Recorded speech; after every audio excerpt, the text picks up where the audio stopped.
Hello, my name is Becky Reinig, and I am a MfK Kids teacher in Mound City, Missouri. I'm also the lead teacher for my state. And I'm here to just encourage you in the recording project that we have planned for our students this semester. I want to share with you just a little bit about what we did in my classroom. When the kids came back in January, I chose to start experimenting with the recording because we want to do lots of things throughout the semester, and I chose to do a microphone in the middle of the keyboard setup so that we could record as an ensemble. It's so important for those kids to hear how they interact and hear how the parts fit together. Let me show you just a little bit about what we did. Now I'm playing the introduction and then they come in with their parts.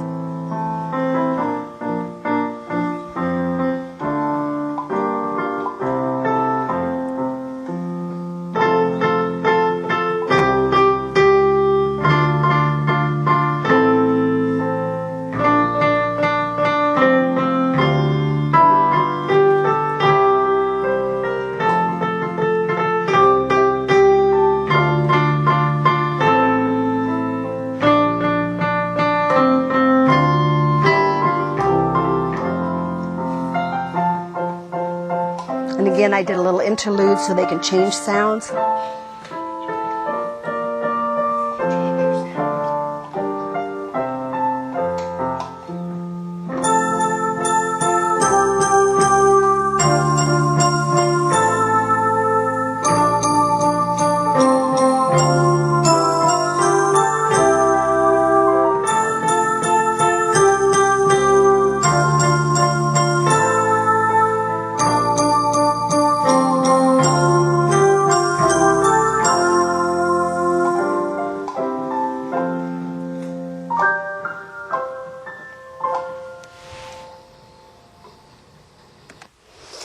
Okay, what can I tell you about my first day recording? The kids were really excited about the concept. Up until this time, I didn't really tell them that we were going to be making a CD. So right off the bat, they got really excited about the fact that they're going to be able to have their own CD. What I noticed about it, we would record it, then listen, and they corrected. One of the first times through doing black key roll-up, they were rushing and they were playing all over the place. After they listened, they corrected. So it's really a great tool for them to hear what they're doing within the ensemble setting. This is simple to operate software. I haven't spent a lot of time learning, and already I'm able to get around it with the menus and be able to pull up what song I want to work on, where to start and stop, and we can do multiple recordings. So if we wanted to add things on top of this, it's very easy to do. You will be doing that on another segment here on the DVD. Again, it takes a little bit of extra effort to make something like this happen in the classroom, in your MfK Kids class, but I know it's well worth the effort. The kids are excited about it, and it's really keeping them motivated and wanting to come back to class. Hello.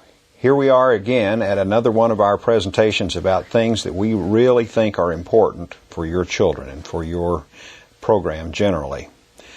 Today we're talking about recording, and thank goodness we have Mark Reinig and his studio and his staff to help you to know what to do.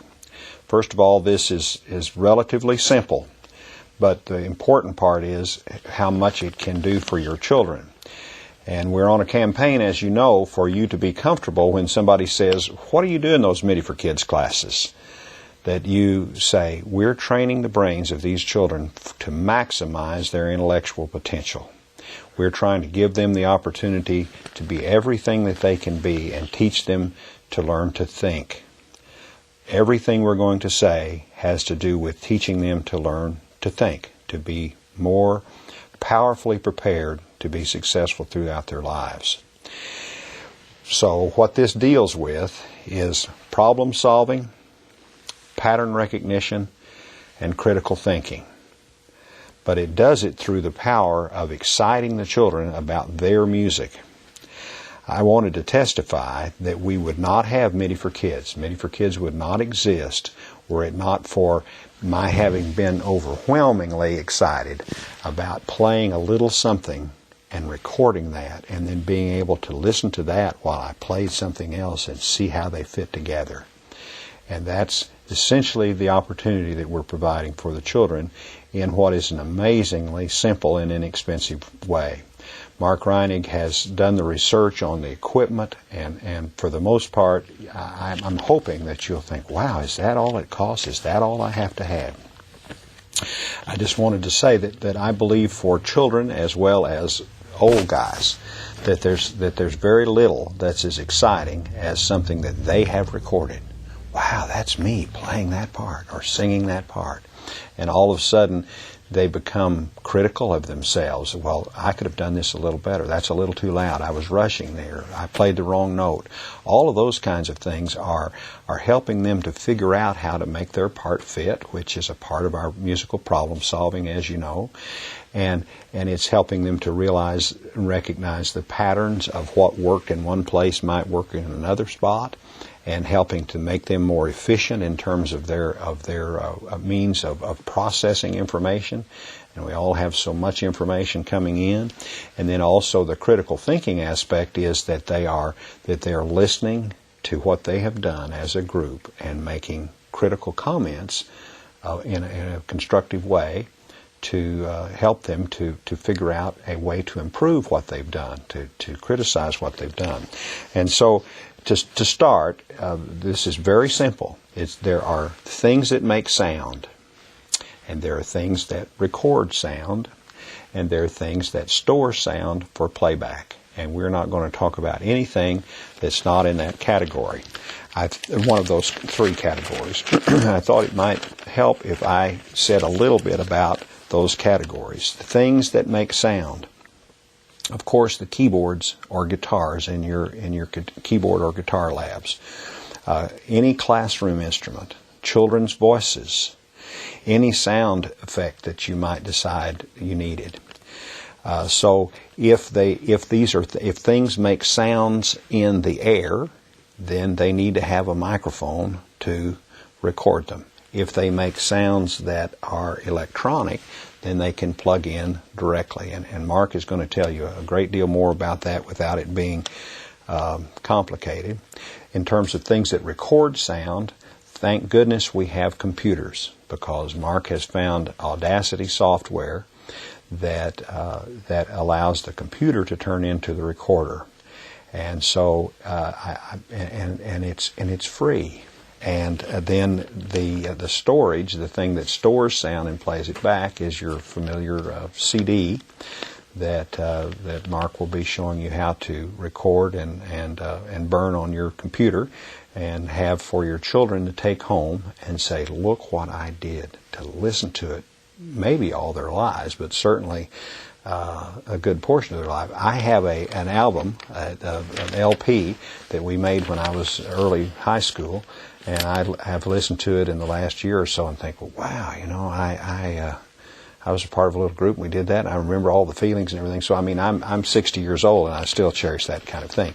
But it's still within this process of things that make sound and things that record sound and things that store sound for playback.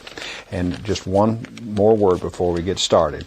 The cost of this is amazingly low, from less than $10 to the top of less than $100. And we're hoping that you can find a PTA or a school budget or some support to provide this for yourself. But I wanted to just say one personal note. Were we to be hiring a clarinetist or a trumpet player or whatever to work in a professional circumstance, like you are working in a professional circumstance, I would expect that they come with a clarinet or come with a trumpet and come with a mouthpiece and come with some valve oil for that matter. And I would just to submit to you that it's worth your professional investment to have some equipment that will literally, I believe, change your life in terms of your teaching, because it'll allow your children to really explore a whole world that they haven't been exploring. That's just the next logical step from what we've been doing with MIDI for Kids. So this is exciting, and we appreciate your participation in all this. In the category of what to record, I thought I would share some thoughts with you. This is not a complete list because you know your children and your classroom circumstances, and you will do very well, I'm sure. But just to help you think, what are we recording? well, we're recording the children as they are making an album that they'll keep the rest of their lives. How many songs will that album have? Who knows? Whatever you think is the answer to that. But the happy news is that you can record a whole series of ensembles or whatever, and I'll say more about that in a moment, but you can record a whole bunch of them and pick 8 out of 20 or some other number. That's up to you. There is no stipulation here from us about how many or anything else. But you can make MIDI recordings. We've spent a lot of time with how to sequence on your keyboard. The children could come to your teacher keyboard and make a MIDI sequence, and then, as Mark will show you, that could be dumped to the Audacity software and then make a CD.